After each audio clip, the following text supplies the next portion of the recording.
looked into kind of stand-up comedy, which is something that has come from like the earliest styles of performance. So you saw comedians and this kind of humour in vaudeville and performance, and then that's kind of evolved. So you see shows like Britain's Got Talent now, where people come and do comedy acts, and then you have the comedy-based shows, which are very much inspired by where that all began to start with.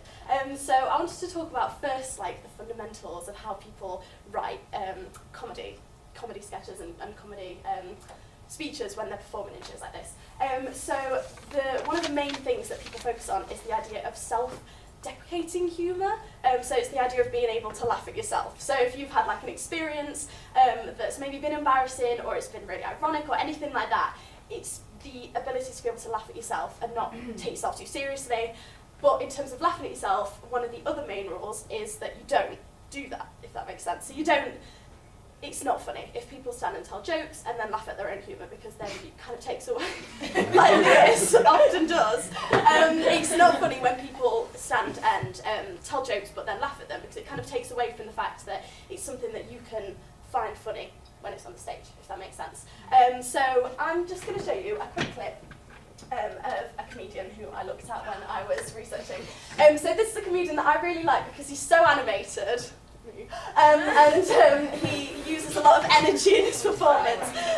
So he moves around the stage a lot, he's really, really energetic, and he has this kind of like persona and character that he uses when he's telling his stories and his jokes, which I think make it a lot funnier. And that's kind of what makes him as a comedian. So you have so many different ones. You have people who are completely deadpan, they don't really, you know, move or speak in very different tones, but it's funny because of that.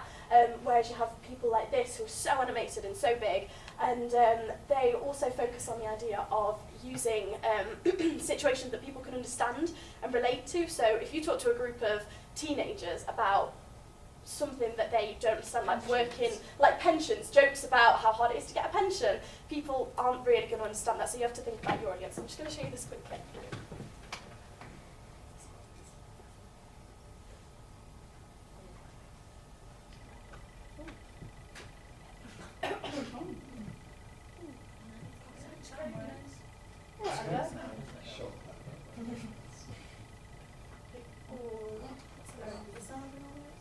No, I might just pop it in Chrome. Alright. I think, is it turned on at the top? I'm not sure. I think it's yeah, I'll just put it in Chrome. Or have you unplugged the back? Oh. No, I think it's in Chrome. Yeah, I'll put it in Chrome. I think you should put it in Chrome. Just put it in Chrome. Oh, I just can't even do that. 5. Get on the side. Okay. I don't get it. Put it in Chrome. I can't do it. So I just have some technical difficulties. Do you want me to? Absolutely fine. Yeah, I'll just find it on YouTube. Okay, sorry, please do talk amongst yourselves for a second. Right, do you know what? I tried my hardest on it, Molly. Is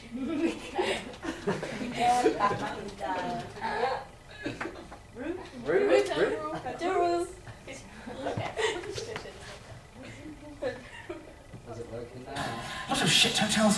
I had literally the most probably embarrassing experience I've ever had the other day when I was checking into this hotel. This woman on reception, quite cute, very cute actually. Sort of eyelashes, seemed to be flirting with me. It's quite weird. I came in and said, hello.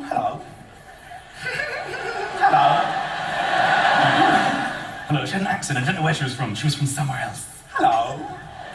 I came in with all my bags, so hello, are you checking in? It's always an odd question, isn't it, when you walk into a hotel for the first time with all your bags? No, I'm pole vaulting, is this wrong? That's so funny. Can I take your name, please? Can I take your name? So yes, it's McIntyre. It's Michael? Yes, Michael McIntyre. Okay. You're with us for just the one night? So yes, just one night. I'm just with you for one night. Not with you. You understand. I'm in the hotel. It's so funny. Would you like a newspaper in the morning? Would you like a newspaper? So, no, I'm fine, thank you. I'll be fine without, thank you. Would you like wake-up call? No, don't phone me. I'll be fine, thank you. Thank you. Then she asked me, which I suppose is a normal question because it was just me for the one night, how many keys I wanted for the room. And she went, do you want wanky?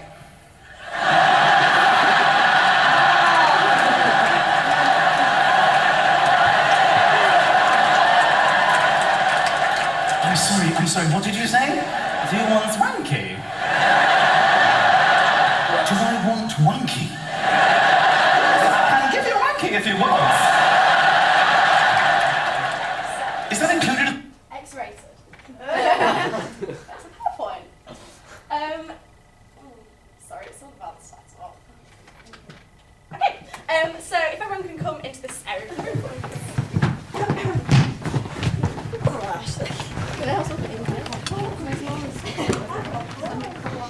it's fine. You can kind of find somewhere to sit, kind of around the room, like spread out. If there's like a bit of a performance space here, like a semicircle, step out. So I just need a couple of people just to volunteer for me. Annabelle, Megan, and Lily D. And is there anybody else? Molly, you can do one as well. Okay, there you go. So if you guys want to, you can probably sit roughly whereabouts you were a couple of seconds ago. So I'm gonna basically, I obviously looked at how people often tell stories and they tell experiences and things that have happened to them that they think an audience will understand and find funny. So I'm going to do that. I've had a go at it. I'm going to see how it goes. And what I'd like you guys to do as while I'm doing that is maybe if you need to, make a couple of notes or just have a think to yourself a story that you're going to tell to the group. And you're going to think about the rules of like stand-up comedy. So think about this idea of like experiences and also not laughing at yourself. You can kind of choose how you're going to do it, whether it's going to be deadpan, whether you're going to make it really animated, and we're just going to see how it goes. Yes, of course you can.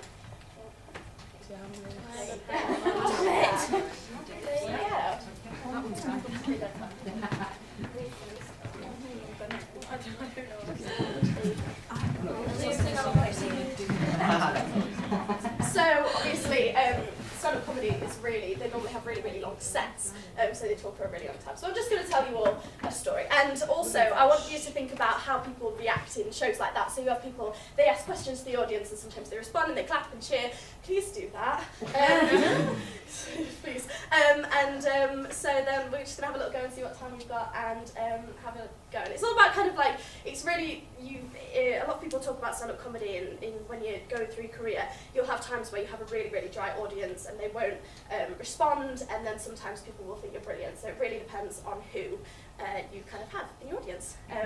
So I want to start off by asking, who remembers having parties as a kid? You had children parties, we all had parties, didn't we? And we all remember them for things like the really awful games that our parents used to run, things like Pass the Parcel, which was actually just like a group of crying children with parents stood around that need to get a grip. And obviously the food, you know, parents saying, yeah, my child definitely eats all of this at home, when actually, that's a lie, you just want to impress them in front of everybody else.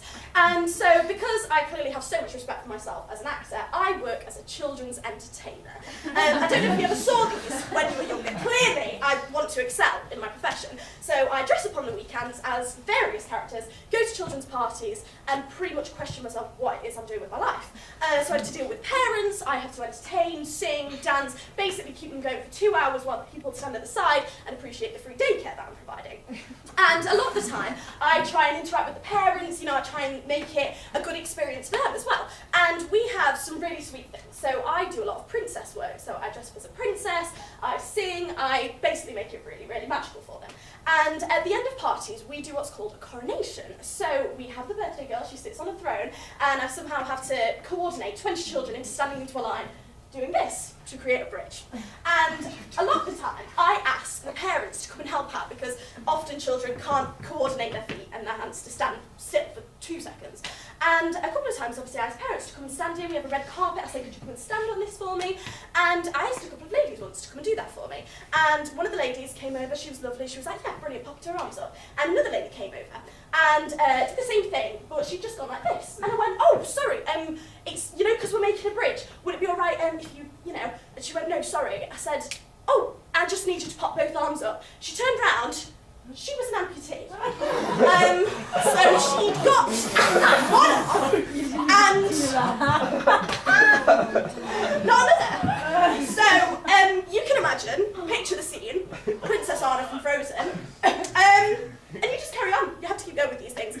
So obviously I'm using that to kind of build up towards a career one day, but if I ever bump into that lady, if she ever sees me on the TV or the stage, I'm just going to hope that the wig and the costume is enough for her to not recognise me. Thank you. So that is a real story. I'm done. Obviously, like I said, I was just having a go. It wasn't anything like a stand-up comedy would be, but I just wanted to try something that I've never ever done before. So would any of you guys like to... Megan! Okay, so I think we should clap for really support. Right, so you all know me, Megan Ellis, got an older brother, both want to go into drama. Funnily enough, my grandparents, so both sides, are magistrates, police officers, chief superintendents, and both of my parents are police officers. Now you might be thinking, you know, oh God, you can't do anything, you can't break any rules. Not that I'd want to, but because, you know, there's pros and cons. Because they're so, they know all the rules, they know what kids get up to. They'd let me go to town when I was a bit younger than most people. They'd let me go out on the street. And then there's, I mean, on my road, you know. And then the best thing, this literally happened yesterday. We were in Leicester, me and my dad, just at Subway, just checking out the audition places, because, you know. And these lads kept running in and out of Subway, and my dad, just being my dad, who was the inspector of City Centre for about 15 years. Oi, you either come in or out, alright? No walking through the door, it's bloody freezing. These lads are in hoods, like, do you know those neckerchief things? Yeah. Like, and my dad started, doesn't even bat an eye, and I'm just stood there like, yes. Another example, we were in Panama with my mum. Actually, no, I'll tell you one younger. I was in my pushchair, and my mum and dad saw a robber in Asda, and they were off duty, and they fucking pelted him down the aisle and called the police because they're not allowed to do it. We were in Poundland once, and this boy, about my age now, he decided to just steal a bottle of, you know, Vimto from Poundland. So Mum's rummaging through a purse. Oi! Put it back! Purse. She's rummaging through a purse, but like literally near the entrance, and he goes like this, and she's like, oi!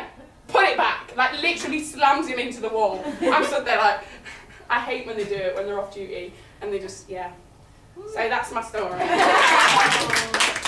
don't know what time And that's we're about on. probably it. We've got enough Yeah. time. Okay,